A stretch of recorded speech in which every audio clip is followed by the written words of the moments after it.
बिस्मिल्लाहिर्रहमानिर्रहीम।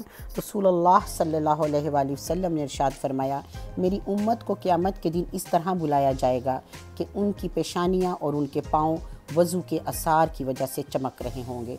सुबहान अल्लाह। अस्सलाम वालेकुम viewers, welcome back to my channel. आज मैं बनाने जा रही हूँ निगोर फ़िश, जिसका वज़न तकरीबन 3 किलो है। ये बहुत बड़े साइज़ की है। इसकी मैरिनेशन करेंगे हम।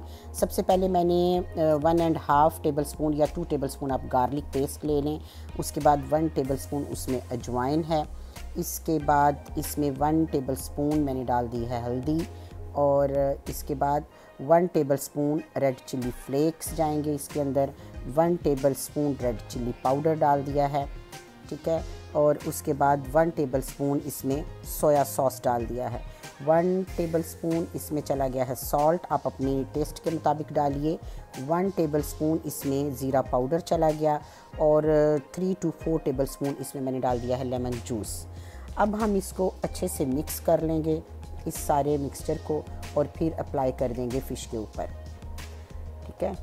और फ़िश पे अप्लाई करें बहुत अच्छे तरीके से, ब्रश की मदद से। इसके जो कट्स लगाए हैं मैंने, उसमें अच्छे से इसको डाल दें।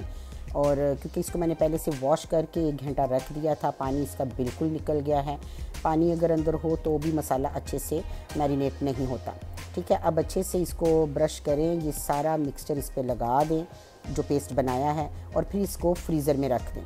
आप इसको ओवरनाइट रखें तो बहुत टेस्टी बनेगी। मुझे 1 से 2 दिन रखना है, दावत पे इसको मुझे डिस्प्ले करना है, तो इंशाल्लाह ताला मैं इसको 2 दिन के बाद इसको करूँगी जी। अब मैंने फ्रीज़र से निकाल के तकरीबन 1 से 2 घंटे पहले मैंने इसको निकाल के रख दिया था बाहर।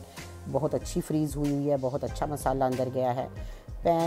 इसको पैन में मैंने पहले फॉइल पेपर लगाया, उसके ऊपर मैंने थोड़ा सा ऑलिव ऑयल लगाया, फ़िश रख दी, और फिर अब उसके ऊपर मैं थोड़ा सा ऑलिव ऑयल डालूँगी, ठीक है।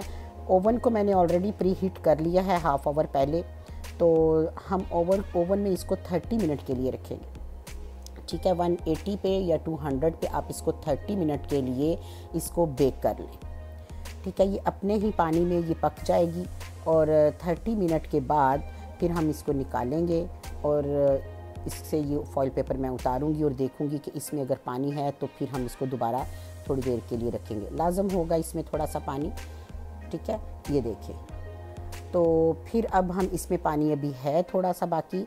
अब इसको ये पेपर हटा के तो 10 मिनट के लिए मैं दोबारा ओवन में रखूँगी। ये बहुत अच्छा सा इसका ऊपर से ब्राउनिश कलर आ जाएगा, और ये बहुत टेस्टी बन जाएगी, ठीक है। अब दोबारा इसको मैं 10 मिनट के लिए ओवन में रखूँगी,